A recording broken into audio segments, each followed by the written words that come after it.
සබ්බසෝ නාම රූපස්මින් යස්ස නත්ති මමායිතං අසතාච නසෝචති සවේ භික්ඛූති මුච්චති. අතිගරු පූජනීය මාහිමිපාණන් වහන්සේගෙන් අවසරයි. තුලෝකාග්‍ර භාග්‍යවත් වූ අරිහත් වූ සම්්‍යක් සම්බුද්ධ සරුවක්ඥ රාජෝත්තමයන් වහන්සේ විසින් පංචග්ගදායි බ්‍රාහ්මණතුමා එම බ්‍රාහ්මණීතුමියක් අනාගාමී ඵලයේ පිහිටුවමින් වදාළ ගාථාවක්. සබ්බසෝ නාම රූපස්මි සීල ආකාරයෙන් නාම රූපයන් කෙරෙහි යස්සනත්ති මම ඊතං යම්කෝගේ මම ආයනයක් නැත්තේ නම් අසතාච නසෝචති නාම රූපයන්ගේ අභාවයේහි ශෝක නොවන්නේ නම් සවේ භික්ඛූති උච්චති චේතනතා කෙලෙසුන් බිඳලෝ අර්ථයෙන් භික්ෂුණා වෙනවා. ගාථාන් කෙටිතේරුම බුදුරජාණන් වහන්සේ ධර්ම දේශනාවක් නීති කරගෙනම පංචග්ගදායි බ්‍රාහ්මණතුමාගේ නිවසට පිළිසුඟා වැඩි. එතුමා ආහාර අනුභව කරමින් සිටිද්දී මිදුලේ මැද පෙනී සිටි වෙලාවේ බ්‍රාහ්මණේතුමිය එතුමාට නොපෙනෙන්නට සැලැස්සුවා. නම සරුවක්ඥන් වහන්සේගේ බුදුරැස් දැකීමෙන් බිත්තියේ පැත්තේ හැරි අනුභව කරමින් සිටි එතුමාට මිදුලේ මැද තථාගතයන් වහන්සේ පෙනුණා. සැලකින් අත දොවනේ කොට ගිහින් නැඳලා ආරාධනා කළා, ස්වාමීනි මා අනුභව කරමින් සිටින්නේ මේ අඩාල වූ බතක් තථාගතයන් වහන්සේට කැපද? මේ සරුවක්ඥන් වහන්සේ දේශනා කළා, පිළිසුඟා යන පරිද්දෝ පරදත්තුක ජීවි. එවන්නන්ට එවැනි මුනිවරයන්ට අග්‍ර දානයක් හෝ මධ්‍ය දානයක් හෝ අවසාන කොටසක් හෝ ඉතුරු දෙයක් නමුත් කැපයි කියලා උන්වහන්සේ වදාළේ දානයේ සඳහා කැමැත් ආශාව නිසා නොවේ. මොහුගේ ඉන්ද්‍රිය ධර්මයන් අවදි කරවනු පිණිසයි. එතුමාගේ සිතේ ඉන්ද්‍රිය ධර්මයන් ශ්‍රද්ධා, විරිය, සති, සමාධි, ප්‍රඥා වඩා ප්‍රබෝධමත් වූ බැවින් ඒ දානීය ටික වළඳලා ධර්ම දේශනාවක් වශයෙන් මේ ගාථාව දේශනා කළා. මොහුගේ සිතේ ඇති වුණු ප්‍රීතිය, සෝමනස්සේ, නිරාමිෂ සතුට කොච්චරද මෙතරම් කෙටි දේශනාවකදී අනාගාමී මඟඵල නිවන් සුව සාක්ෂාත් කරගන්න සමර්ථ වුණා. මෙතෙන්දී අපි බලාපොරොත්තු වෙන්නේ නාම රූපයන් සම්බන්ධව භාවනා මනසිකාරයේ දෙන යෝගාවචරයේ ඒ නාම රූපයන් සම්මර්ෂණය කිරීමේ පහසු ක්‍රම, එවැගේම පැහැදිලි නිවැරදි ක්‍රම තේරුම් කර ගැනීමට අවශ්‍ය කරුණු කීපයක් දැක්වීමටයි. එදා ඒ පංචග්ගදායේ බ්‍රාහ්මණීතුමියක් එතරම් කෙටි දේශනාවකින් නමුත් මාර්ගඵල 3ක් සාක්ෂාත් කරගන්න සමර්ථ වුණේ పూర్ව භවයන්හිදී, పూర్ව බුද්ධ ශාසනයන්හිදී මේ කියන නාම රූප සම්මර්ෂණ ආදී වශයෙන් විදර්ශනාව හරියටි අංග සම්පූර්ණ වඩා තිබුණු නිසායි.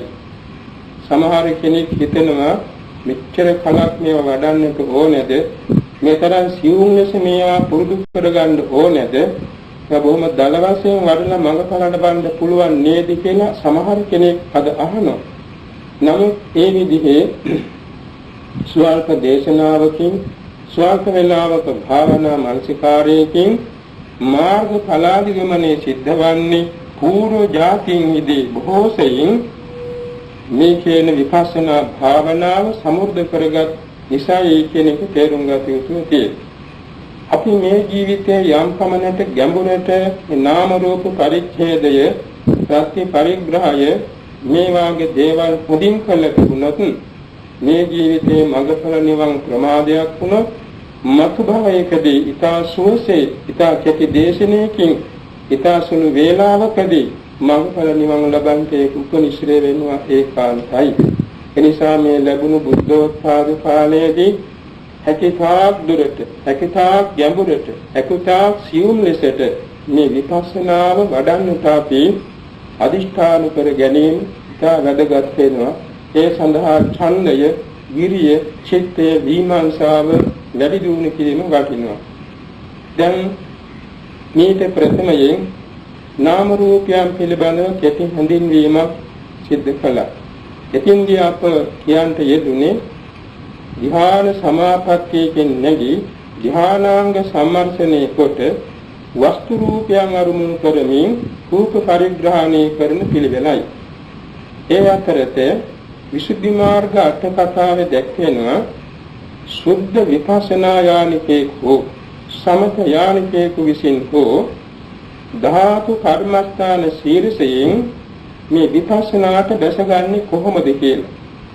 සුද්ධ විපස්සනා යානිකයා ඒ ධාතු කර්මස්ථානයේ අර සසම්භාර සංකේත, සසම්භාර විභක්ති, සලක්ෂණ සංකේත, සලක්ෂණ විභක්ති කියන සිව් ආකාරයෙන් ප්‍රගුණ කරගෙන ඊළඟට ඒ ධාතු කර්මස්ථානයෙන් විපස්සනාවට හැරෙනවා. සමථයානිකයාට ඊට වඩා සුවසේ පහසුවෙන් මේ ධාතු කර්මස්ථානයෙන් විපස්සනාට හැරෙන්න පුළුවන්. ඒ කියන්නේ සමථයානික යෝගාවචරයාගේ සමාධිය ඉතා පැහැදිලිව තියෙන බැවින් සමාධියෙන් මුවහත් වුණා වූ විපස්සනා ඥාන තීක්ෂණව පවතිනවා. දියුණු ලෙස පහළ වෙනවා. ඒ වගේම යම්කිසි රූපයක්, යම්කිසි නාමයක් අරමුණු කළොත් ඒකේ විනිවිද දක්නා කර්මත නුවණ දියුණු ලෙස පහළ වෙනවා. ඒක ඉතා වැදගත් කාරණයක්. එනිසායි සමාහිතෝ වික්කමේ යථා භූතං පස්සති පජානාති කියා තථාගතයන් වහන්සේ වදාළේ. සමාධිගත යෝගාවචරයා විපස්සනා ඥානයෙන් තත්වාකාරයෙන් හැම නාමයක්, හැම රූපයක්, හැම ලක්ෂණයක් දකින්න සමර්ථ වෙනවා. ඕදාත කසින සමාපත්තිය, ආලෝක කසින සමාපත්තිය, තේජෝ කසින සමාපත්තිය කියන මේ සමාපatti තුලින් ලැබෙන ආලෝකයේ විසදයි, පිරිසුදුයි. එන බොහෝම සෞම්‍ය වන්නේ මේ ඕදාත කසින සමාපatti ආලෝකයයි. එනිසා සමාපත්තිලාභී යෝගාවචරයේ ඕදාත කසින සමාපත්තියෙන් සතරවෙනි ධ්‍යානයේම ලබාගෙන එයින් නැගී සිට මේ තමාගේ సంతානයෙහි සතර ධාතුන් සම්මර්ෂණය කරන්න සමර්ථ වෙනවා. ඒ සතර ධාතුන් එකක් ගානේ තියෙන ලක්ෂණයන් බලන්න.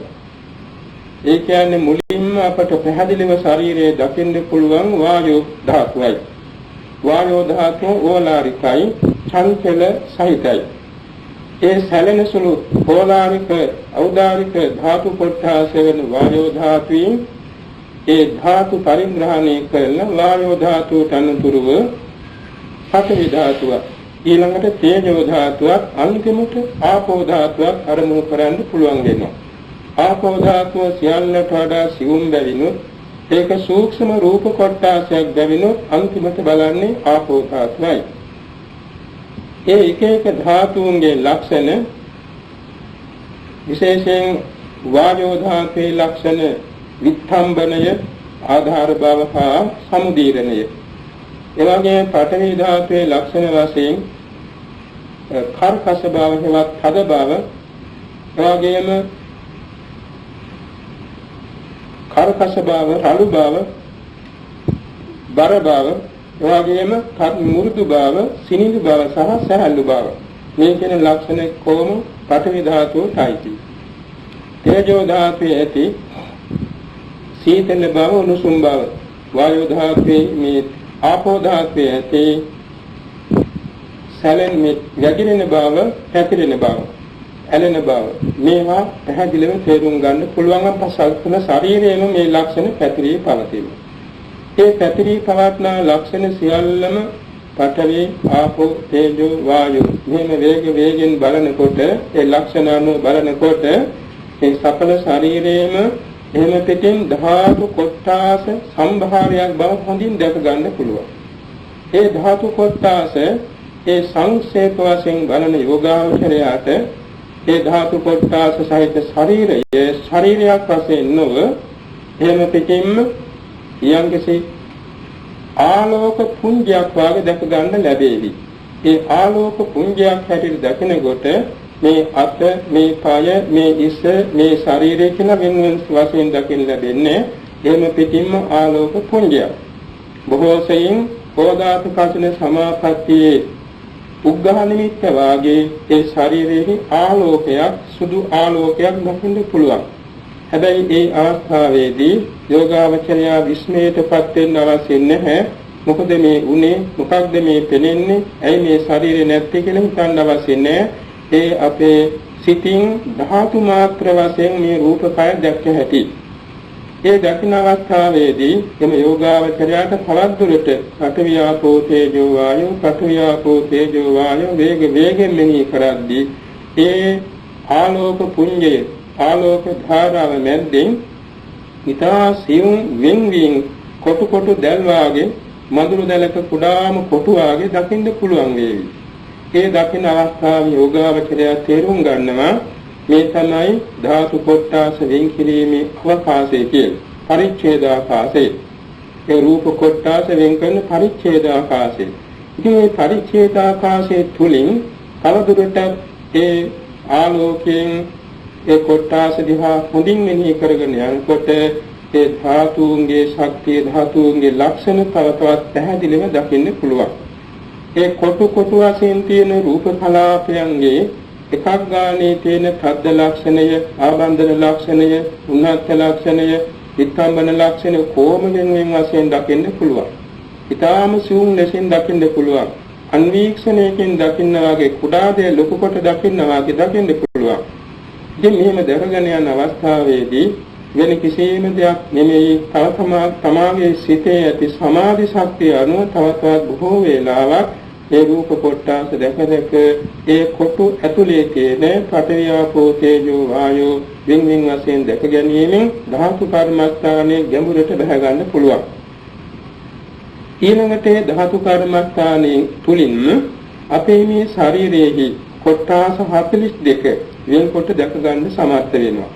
කොටස් 42 කියන්නේ ද්වක්ඛින් සාකාරයක්.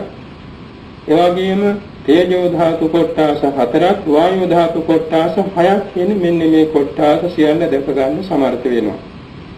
එතකොට දැන් ඒ අවස්ථාවේ තවත් කැමතිනම් ඕදාත කසින චතුර්ථ ධ්‍යාන සමාපත්තියට සමවැදී තීන්නගේ එහි ධානාංග සම්මර්ෂණය කොටින් අනුතුරු නැවත මේ කේශා, ලෝම ආදී කොටස් වෙත ආලෝකයේ දිගදුවන.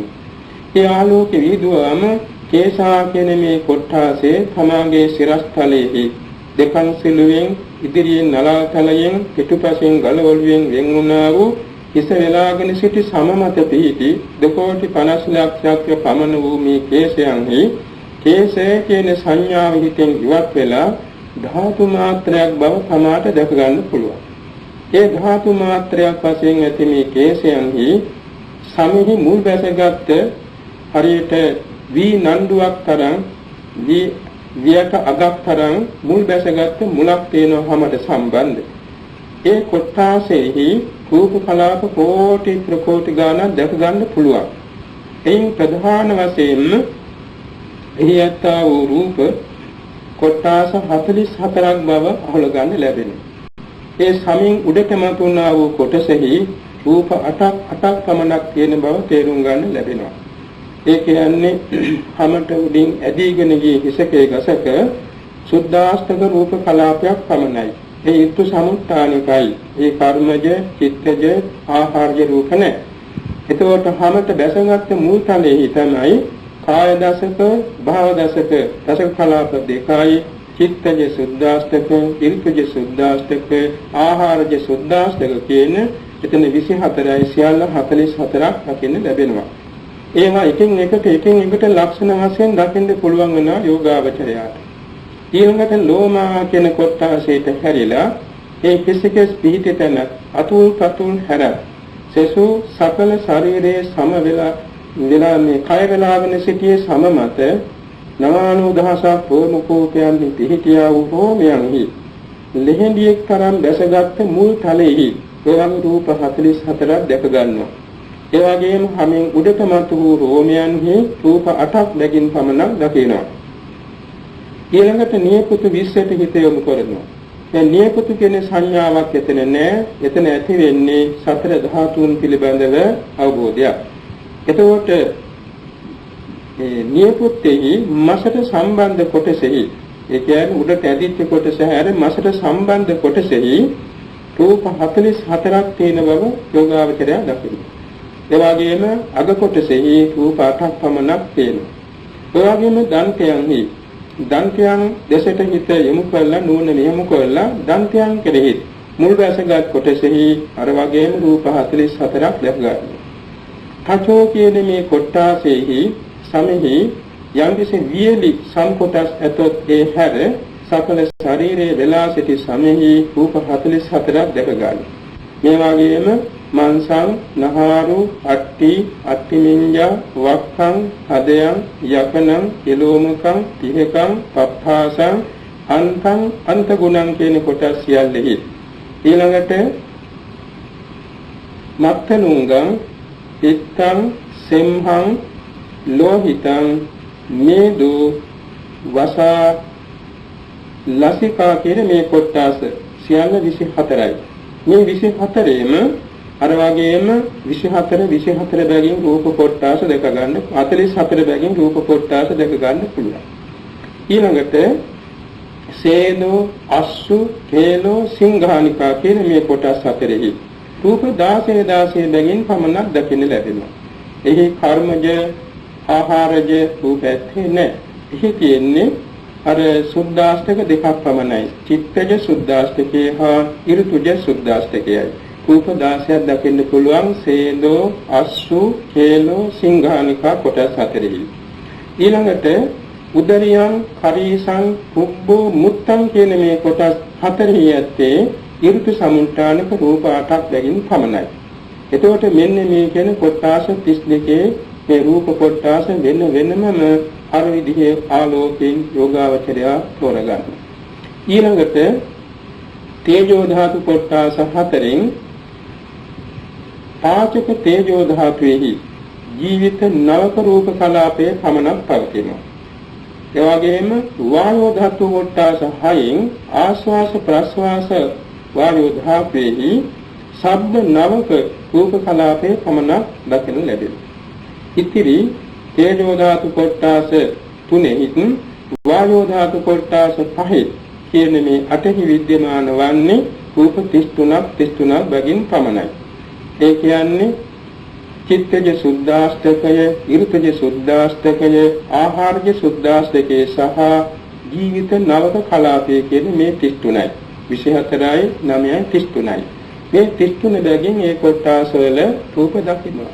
එතකොට යෝගාවචරයාට තමා ලබාගත්තේ සමාධි ආලෝකයෙන් මේ කොටස් 42 කෙරෙහි ආලෝකයේ විහිදුවාගෙන සම්මර්ෂණය කිරීමේදී දකින්න ලැබෙන්නේ මෙන්න මේ කියන රූප කොටස් 44 බැගින් කොටස් 24කුත් එවාගෙම 33 බැගින් කොටස් 8කුත් 16 බැගින් කොටස් 4කුත් 8 බැගින් 9 බැගින් කොටස් 2කුත් 8 බැගින් කොටස් 4කුත් කියලා මේකෙන් 42 බෙදලා යන හැටි පේනවා.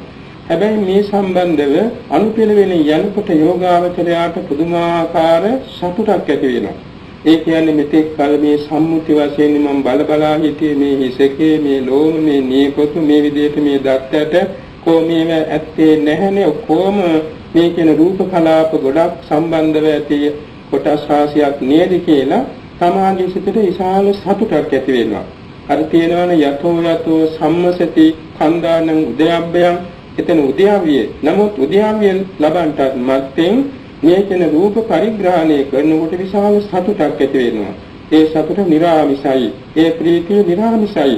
හැබැයි එතෙන්දී තමාගේ සිතේ තුනුරුවන් කෙරෙහි සද්ධා ඉන්ද්‍රිය සද්ධා බල එවාගෙම විරිය ඉන්ද්‍රිය විරිය බල සති ඉන්ද්‍රිය සති බල සමාධි ඉන්ද්‍රිය සමාධි බල ප්‍රඥා ඉන්ද්‍රිය ප්‍රඥා බල මේවා ශක්තිමත් බවට පැමිණෙනවා. එපමණක් නෙමෙයි අර කායානුපස්සනා සතිපට්ඨාන ආදී උසස් ගුණ ඒ සංකාරේ රෝපණය වෙනවා වර්ධනය වෙනවා. ඊළඟට මේ කියන රූප කලාපයන් මේ කොටස් 42 අනුව සවිස්තරව දක්වා වූ යෝගාවචරයට පුළුවන් වෙනවා බාහිර సంతානවලත් ඒ කොටාසයන් රූප කලාප වින්කොට දකින්න. ඒ කියන්නේ පොදුවේ එක එක පුද්ගලයාගේ නෙමෙයි.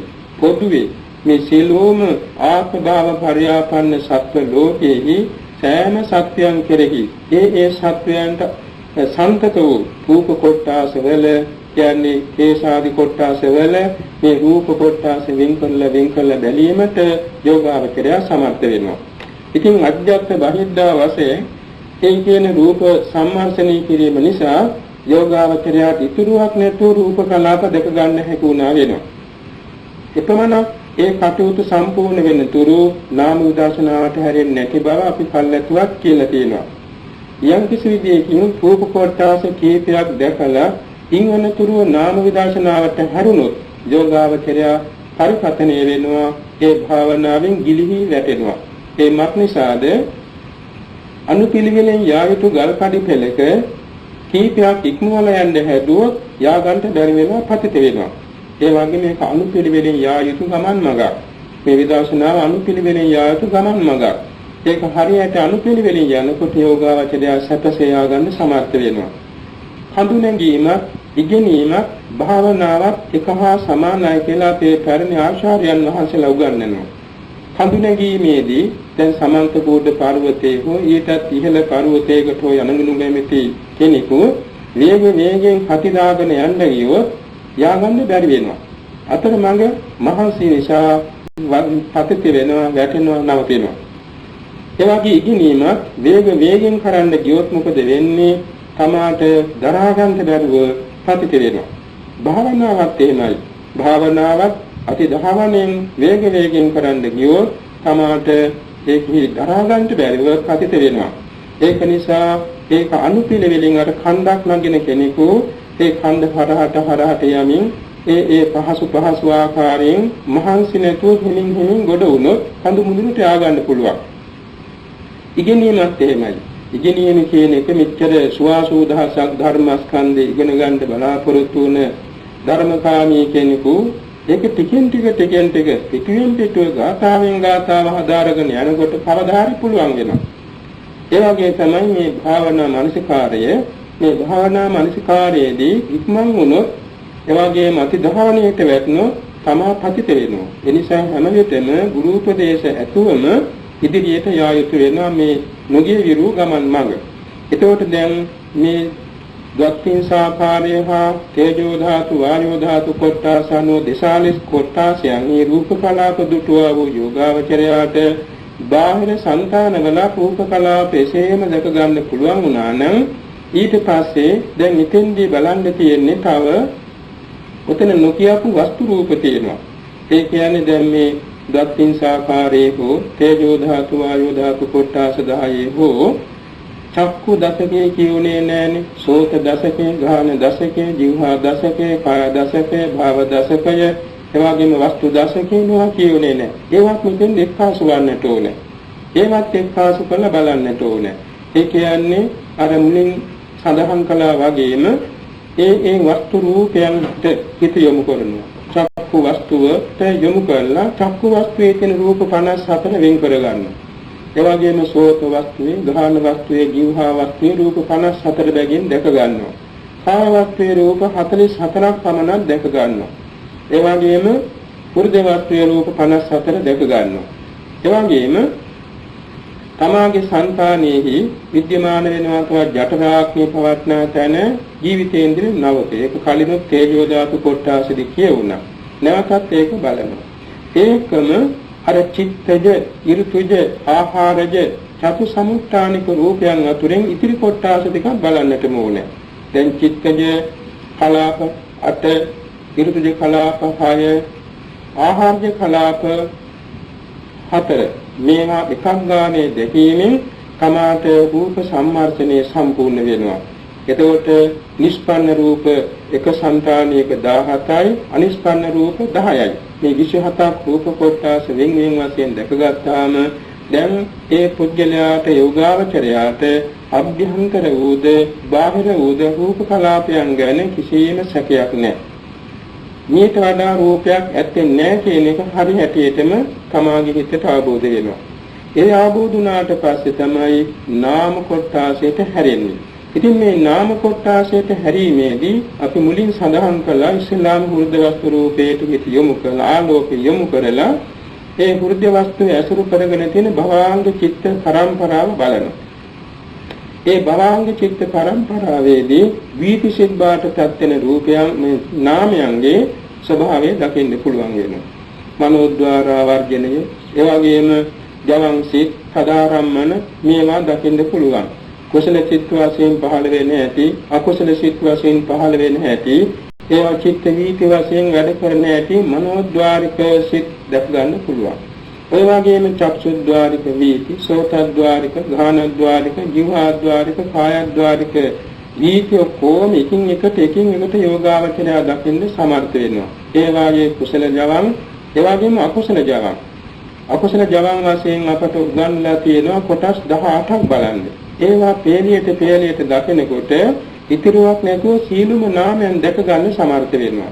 එතකොට සිත් පරම්පරාවයි එහි දෙන්නා වූ එක සිතක් ගානේ සම්ප්‍රයුක්ත වන ඡායසික ධර්මයි මේවා දැකීමේදී තමාට නාම පරිග්‍රහණය හොඳින් සම්පූර්ණ වෙනවා. එතකොට බාහිර సంతානවල මේ කියන නාම ධර්ම පහළ වෙන ඇති අර සමාගයේ ආලෝකේ සමාධි ආලෝකේ යොමු කරලා විදර්ශනා ඥානයෙන් සම්මර්ෂණය කරනවා.